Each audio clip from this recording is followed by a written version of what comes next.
Hi everyone, my name is Suzanne and I'm a Chinese metaphysics master in Hong Kong. Today I'm gonna give you a very brief and basic overview of something that people ask me about a lot, and that would be office feng shui setup.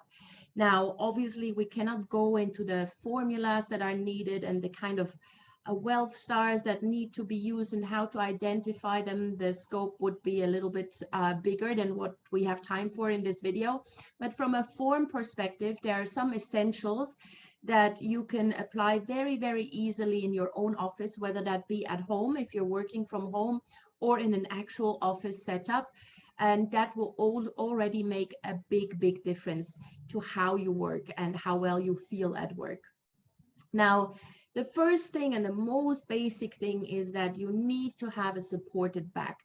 So you need to sit in such a way that you are backing either towards a wall or a cabinet or some sort of partition, because that gives you support and you don't feel like there's constantly someone passing by in the back and it makes you feel sort of uneasy, or you also don't feel like someone is always constantly watching you from behind.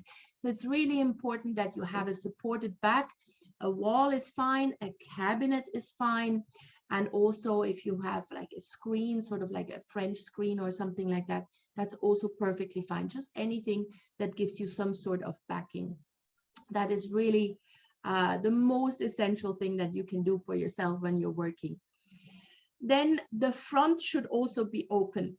So if you are seated in such a way that you are basically staring at the wall, yeah, then you will be staring against a wall. Yeah, there's sort of no perspective, and that can really block your creativity, and it can block your ability to think freely, to think outside the box. Whereas if you have an open space in front of you, then you know, you can focus better. You can also sort of imagine solutions that are a little bit unconventional, and it doesn't give you the feeling that you are just constantly blocked. Yeah, so an open front is essential.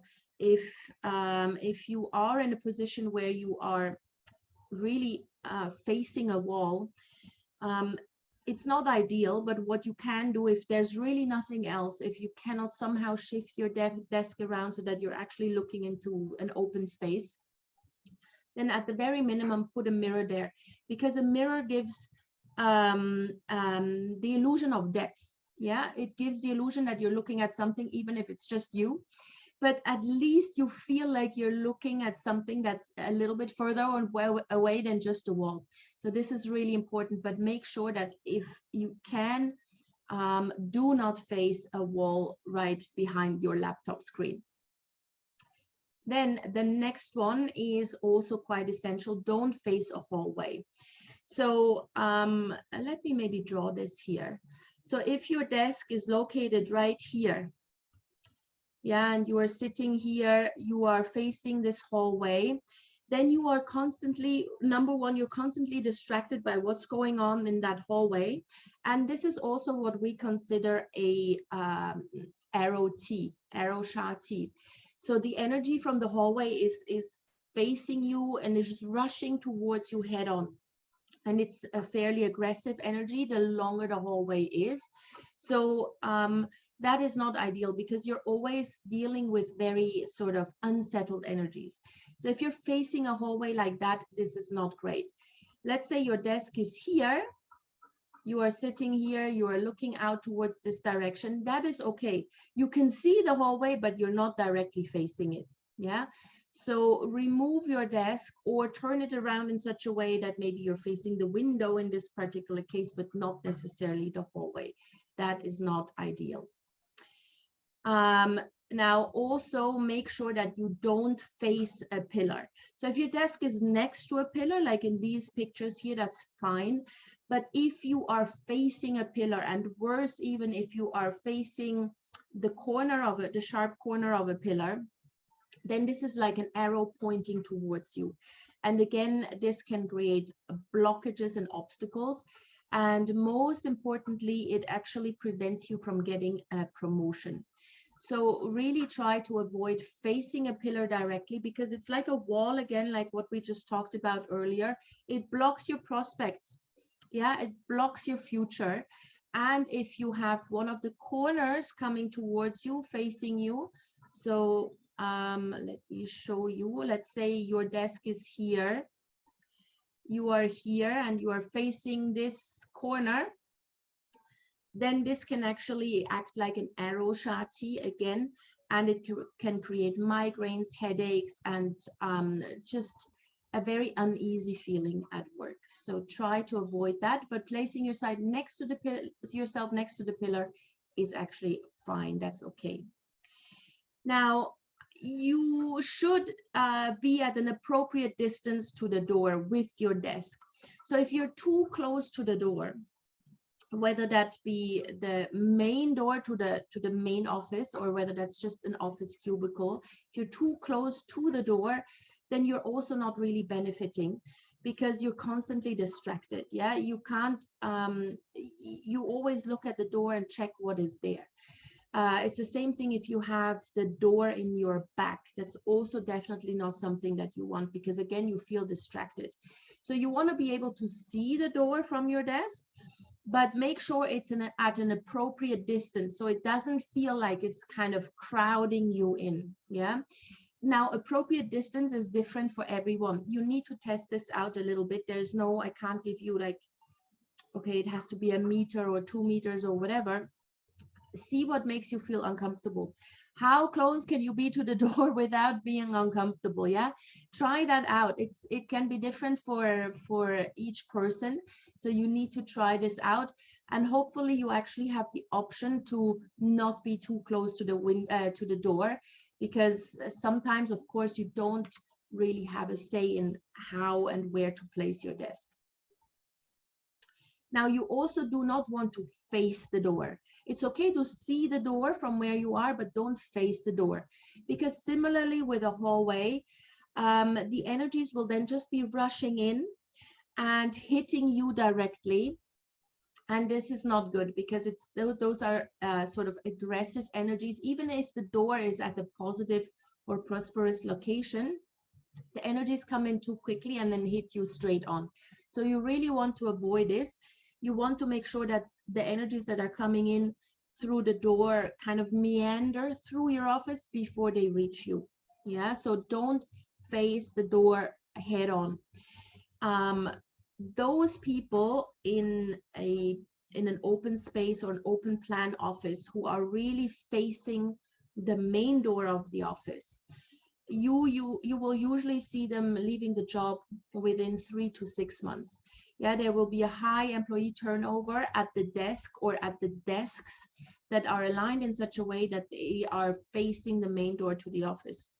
So by simply removing those desks to a more auspicious location so that they don't face the door directly, you can solve this problem quite easily. Now, you should also not sit below an overhead beam. Now, I know an office setup like this looks very nice. It's cozy and it's very nice. Yeah, it makes you feel nice, but you should not sit underneath or below one of these overhead beams, because the qi, the energy, is pressing downwards onto your shoulders, onto your head, and this can create a lot of stress. It creates migraine and it creates stiff shoulders and neck. So you should really try to avoid this. Sit in such a way that you're maybe sitting in one of the gaps between the overhead beams. Yeah, that is fine, but not with an overhead beam right above your head or your shoulders. Also, do not face a corner. So this desk here is aligned in such a way that it is facing a corner. Now, this is like an inverted arrow. Yeah, so if the corner is like this and you're sitting here, this is like an inverted arrow that is pointing at you. So earlier we had the pillar, the corner of a pillar that was kind of shooting at you like an arrow. Same principle if the corner is inverted like this. So again, you will suffer from negative energies that are pointed directly at you at a very, very close distance. And you will tend to make mistakes. You will tend to be forgetful. You will tend to not be able to focus properly on the work done, and that obviously leads to carelessness and a lot of mistakes at work. So you've got to be very careful with that. Do not face a corner like this. Now, I get a lot of questions about whether it's good or not to face a window or to back a window. And it really depends what you have outside the window. Now, if you see mountains outside the window or a water feature, whether that be a fountain or a lake or a pool or a pond or whatever, a river, then by all means face the window and face these features, because they are very positive, and the mountains can help you with people relationships, be that at the office or with your clients, and can really help you network, whereas the water can help you obviously with career promotion, with financial aspects of your career. So either one of them is fine. If you see both from the window, even better. But so yeah, if you see either mountain or water from your window, then it would be great to face the window.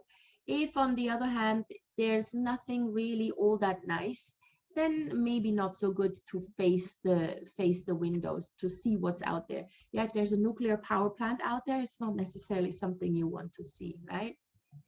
Now, similar principle with backing a window. Is it good or bad to back a window? Well, that depends on what's outside the window. If you have any sharp corners of buildings or billboards or electrical pylons, electrical antennas, or all of these things outside your window, you don't want to face them, you don't want to back towards them either. But if you do have a nice mountain, if you do have water there, or even if you have a building facade there, that will give you a nice backing, and it will help you and promote your productivity. So again, it's very simple. Just look at what you have outside the window. If there's a nice feature, then you can either back this feature, or you can face this feature. Is up to you and how you can actually set up your office.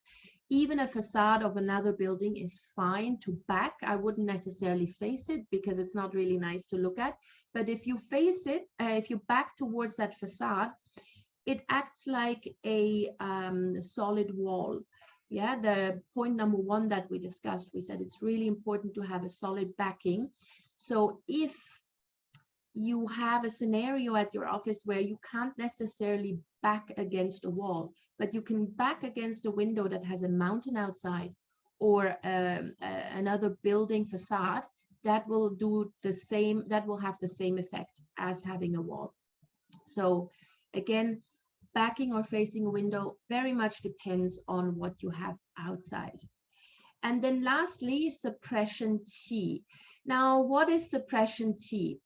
So suppression T happens when every time you have a shelf like this just above your desk, yeah, a shelf or an air condition duct or something like this, is very similar to the beam.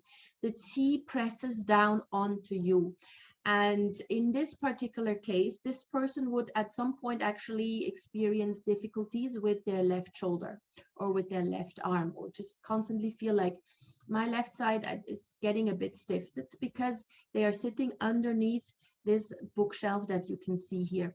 So don't sit below a bookshelf or a beam or anything like that. Remove that desk, move that desk a little bit, or just move the chair so that you yourself do not sit under this particular feature. All right. So these are some of the most basic form factors that you need to take into account when you are planning your office.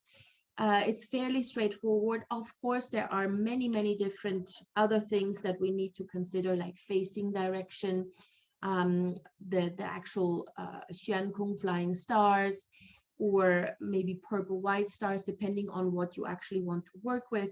So there are many, many other factors, but just basic office Feng Shui 101, this is what you need to take care of, and you will feel that your productivity will be rising just based on that.